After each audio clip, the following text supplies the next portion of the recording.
For a hobby. Yeah. Fun. Okay, let's do it. I like your dog, by the way. As long as you don't give it to the mafia to come and shoot. No way, man. You're too cool. Soba. Feeling like soba today.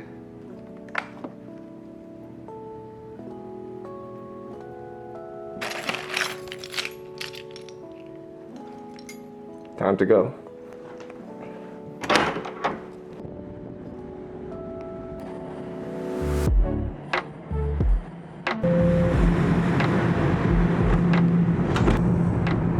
Walking down Dundas right now. Super windy, as you guys can tell. Heading towards Lucky Moose Supermarket.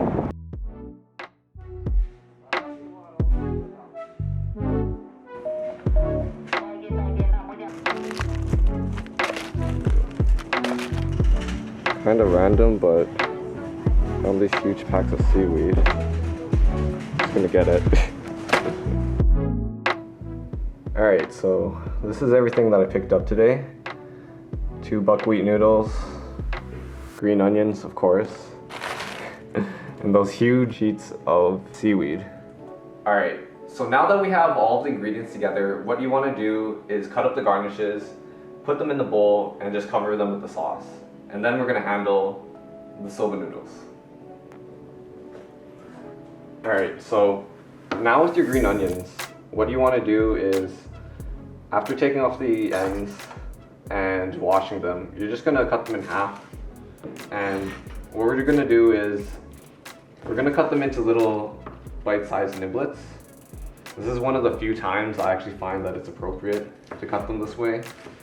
You guys know I usually like to cut them lengthwise as a garnish, but in this instance, I'm kind of cut them real small. And see how I'm stacking them together? It's just going to save you lots and lots of time. And you want them to be really tiny, really small, just like that. Let's see if I can get it focused. Yeah. And we're going to cut the whole stalk. I use 3. You probably want to use a good amount here.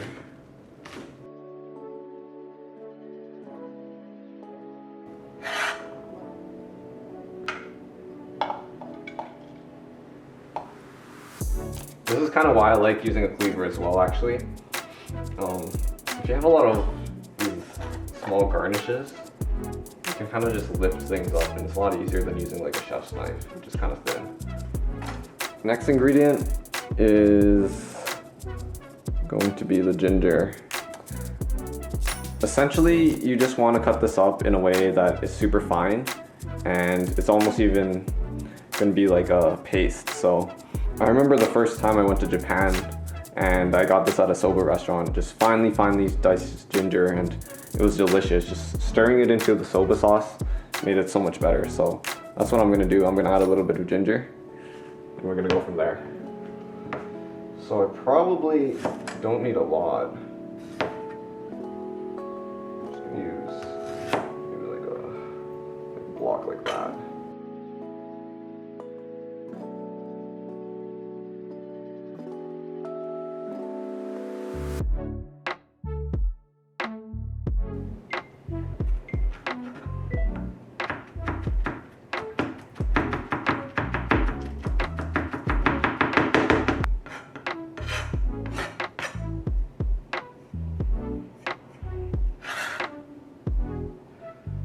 So, just gonna scoop it up and put it on top of my green onions.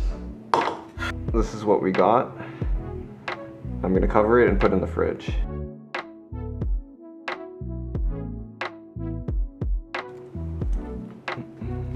Green onions. Just gonna put it there. Time to work on the soba noodles. We're gonna handle these guys. I'm assuming that you just boil and cool these down. That's how you pretty much make most of these soba noodles, is you just boil them up. Yeah, it's pretty straightforward. Like, I don't know how you can mess this up. You just boil them. Boil them cold, rinse them in cold water to make them cold, and then you got your top. Basically, I'm trying to make like this. I don't know if you guys can see. All right, I'm gonna stop talking and just make it.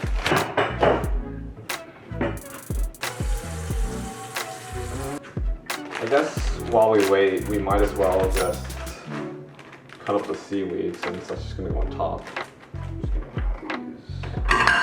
Maybe on the plate. Let's see what these look like. Oh, wow. That's so cute. They're like individually wrapped. Kind of a waste of plastic, you know? But it's 100% vegetarian, so. Damn.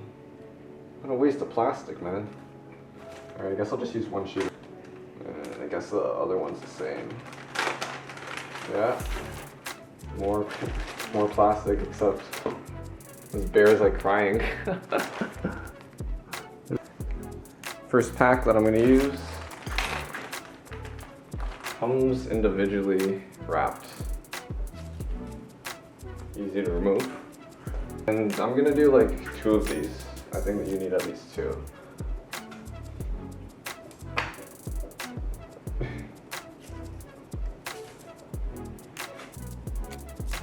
Seven minutes. Strain and rinse them with cold water.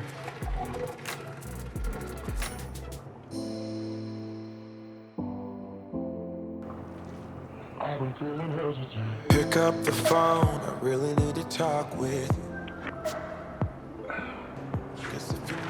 Next set of noodles are these Japanese buckwheat noodles.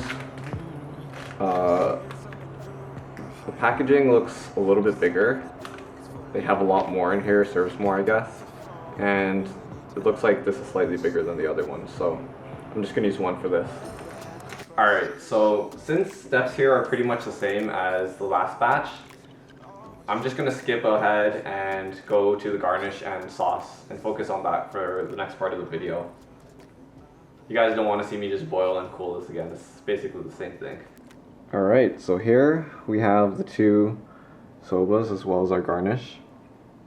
Immediately you can tell the difference between the 2. One of them is lighter, one of them is darker, but they're both buckwheat noodles, which is important for soba. Alright, so I'm just going to garnish them a little just on the top to make it look nice, and then we're going to pour everything together and make a sauce.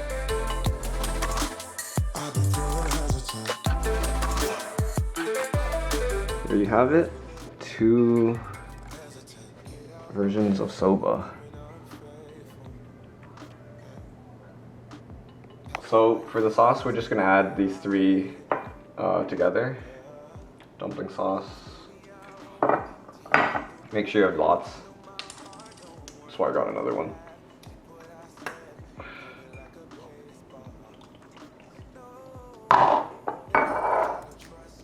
Use the vinegar.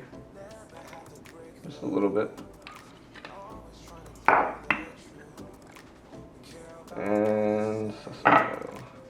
So here is a close-up of the sauce. We got all the noodles. Alright. Thank you guys so much for watching my video. I hope you guys enjoyed me going out into Chinatown, meeting just random strangers in my elevator and making this soba noodle dish the way that I make it. I hope you guys like the sauce, the method, everything like that. It's pretty straightforward. Like I said, like you're just boiling soba noodles and cooling them down.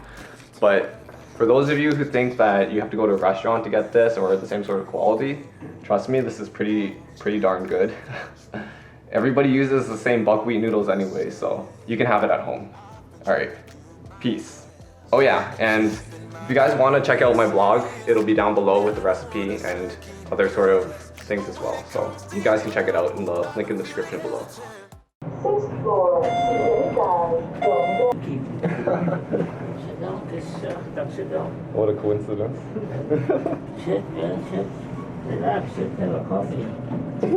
Sit, have a coffee. Sit. Hey. All right. All right, you take care, okay? Okay, bye.